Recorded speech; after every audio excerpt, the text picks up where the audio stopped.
Hi there and welcome back to my channel. Today we are talking about Charlotte Mason and handwriting. So when I first learned about Charlotte Mason and handwriting, I just felt really bad for all the times that I made my child sit and write when she was like 3 years old. Because it does say in her book, Home Education, that children should not be trying to transcribe or dictate, but instead just learning the joy of making beautiful work and transcription very slow and methodical. And so that shouldn't be started until the age of 6. So I definitely just felt a lot of like regret and guilt, but the good news is I'm going to tell you guys exactly what you want to do if you are planning on teaching your child to, do copy work or handwrite the Charlotte Mason way. So if you are interested in learning about that, stick around. So let's begin with philosophy and let's look at Charlotte Mason's book, Home Education, and see what she says about handwriting. So she writes on page 233, "First, let the child accomplish something perfectly in every lesson, a stroke, a pothook, a letter. Let the writing lesson be short. It should not last more than 5 or 10 minutes. Ease in writing comes by practice, but that must be secured later. In the meantime, the thing to be avoided is the habit of careless work, humpy M's or angular O's." So then she goes on to write the steps in teaching. So it says, let the stroke be learned first, then the pothook, then the letters of which the pothook is an element, N, M, V, W, R, H, P, Y, then O, and letters of which the curve is an element. And then she lists the ones that have a curve. And then she says, then looped and irregular letters. One letter should be perfectly formed in a day, and the next day the same elemental forms repeated in another letter until they become familiar. So by and by, 3 or 4 of the letters that they have learned grouped into a word, man, ant. The lesson to be the production of the written word once without a single fault in any letter. So she also mentions that having a blackboard and chalk is a really good first step for children who are learning how to form those letters. So we do utilize the chalkboard in our lessons. And then lastly, I want to share this. It says, secure that the child begins by making perfect letters and is never allowed to make faulty ones. And the rest he will do for himself. As for a good hand, do not hurry him. His handwriting will come by and by. So today I just want to share with you guys, aside from Mason's encouraging words of, taking it slow, taking it like really slow, like 1 letter a day, and sometimes multiple days for those letters. Like certain letters are really hard to form. And I want to share with you guys the program that we used with my daughter because she is now 7, she'll be 8 this year, and she's a Form 1 student, but it's her 2nd year of Form 1. So this is what we used for my daughter. It is called Italics, Beautiful Handwriting for Children. And I cannot recommend this program enough. Not only does she follow what Mason says in Home Education on page 234 about learning 1 letter at a time and all the letters that are in the same shape that have like a pot hook or a certain element of the same form all together. She does this. The person that wrote it her name is Penny Gardner, and she just does a wonderful job of teaching children how to write. And in it, I'm just going to open this. My camera focus is being a little wonky, so I'm going to not hold that up again. In the scope and sequence here in her program, she offers a really thorough explanation of teaching handwriting in grades K through 6. So I'm going to read it a little bit from that. I'm going to link to this program in the description. So she says, that handwriting really starts in toddlerhood. And it does. It starts with gross motor skills and your child's ability to run and jump and crawl and all of that good stuff. It really leaks into the next step, which would be like fine motor skills.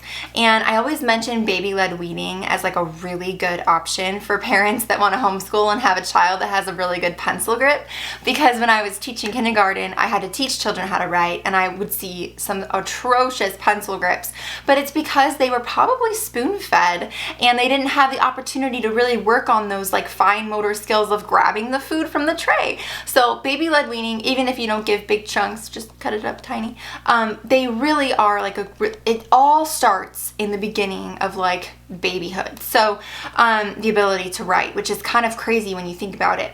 Now it can be corrected if you like didn't start that way, don't worry. So then you go from the gross motor skills in like early infancy and toddlerhood, and then you go to the next step, which would be the fine motor skills. And then by the time your child is in kindergarten to first grade, so about 6 years old, they go to making lowercase letters. Isn't that interesting? Because when you went to preschool, you learned how to write capital letters first, and then you only wrote in capital letters. I have relatives that literally still write in all caps to this day. It's so funny. But yeah, it is important to learn lowercase letters first, and then capital letter formation, and then eventually when you know how to form those letters, you can string them together to write words. And so Mason does say that you want to learn a few letters and then you can form them into a word, and then you feel accomplished because you're making a word, and it's so exciting. So you do want to go from writing words to full-on copywork, and this is still in like first, second grade. And you are able to copy from a model. So not from opening a book and looking at the typeset and being able to copy from there, because that's going to look completely different than the way you want your daughter or your son's handwriting to look. So you really want to make sure that you are writing it out the way it's supposed to look before your child is copying it. I do not recommend copying straight from a book until they're in, at least it says third grade. So that is K through 1, and then as you move into second and third grade, you can begin as your child is ready, right? Remember, we want to expect really, really good handwriting, perfect handwriting. So this is like years in the making.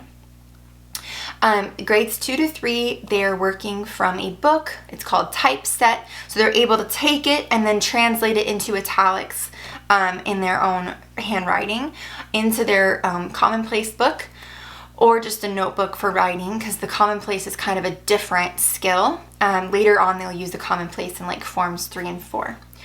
And then they can go from the copywork from a typeset in italics, they can move into cursive.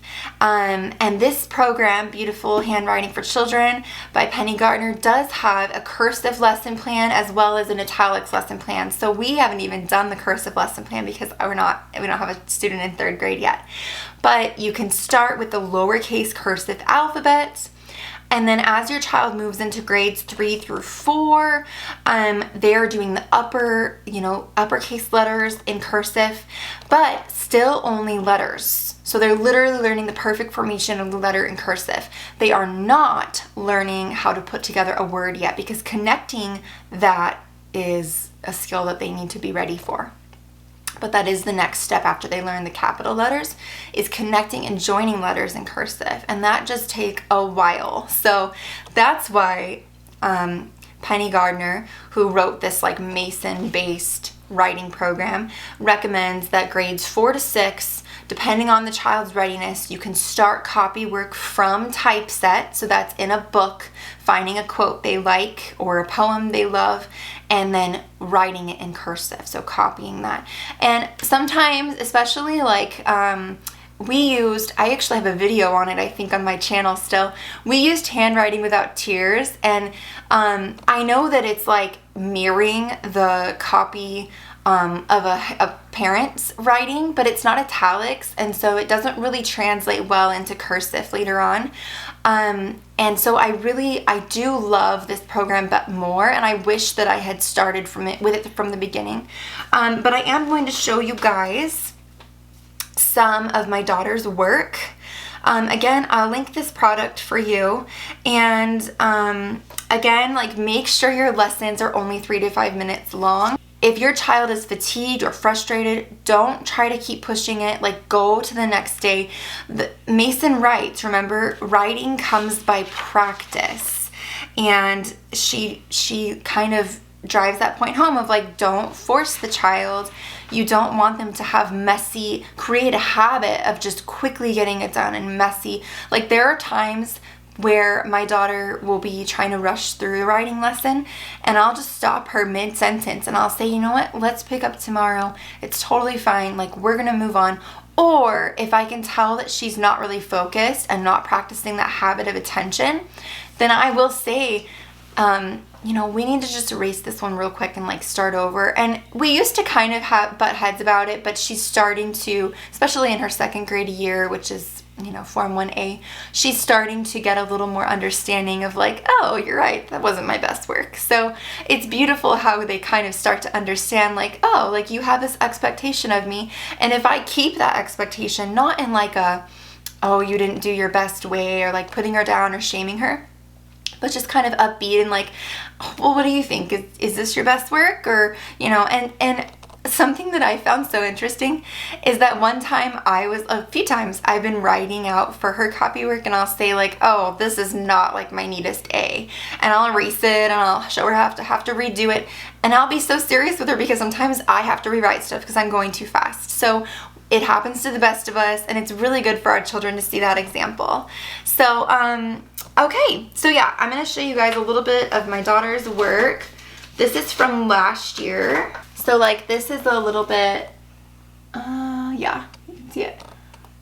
So those are her C's. She's practicing the C's here. And then she's practicing the S's.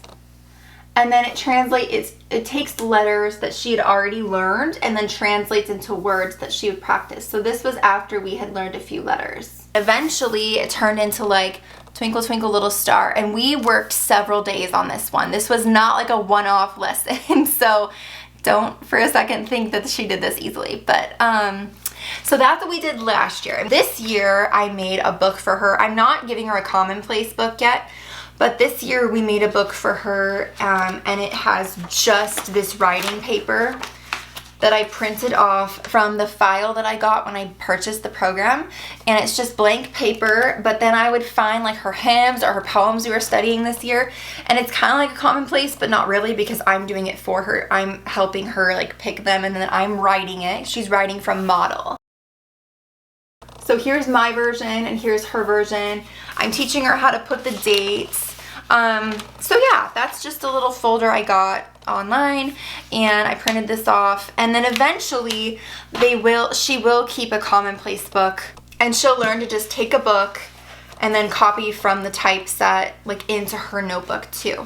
But we're not there yet because she's only in 2nd grade. So hopefully this writing video was helpful for you guys. I just want to encourage you that if you haven't started this way with your kids from the beginning, like I did use a couple of other handwriting programs before we found this one, and my daughter was much younger than the age that we needed to, like, be starting with this. So it is never too late to, like, remedy what you've already started if you're not happy with it.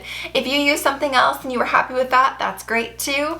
But this is just how Mason recommends we teach writing, a few letters at a time to form words, and then really just focusing on the formation of each letter, and, you know, really concentrating and practicing that habit of, like, perfect form with the handwriting, and then that habit of attention as well during the writing lesson. The last thing I want to recommend too is just, like, having your children narrate as they write the letter, and we want to be narrating most of our lessons in a Charlotte Mason education, so you can have them narrate the formation of the letter afterwards or as they do it. And another thing I love about this Penny Gardner program is that it is scripted for the parent, so it's very open and go, and it does kind of give a really good description of how to form those letters. So if you have any questions, as always, just let me know in the comments. I so appreciate you watching, and I will see you in the next video.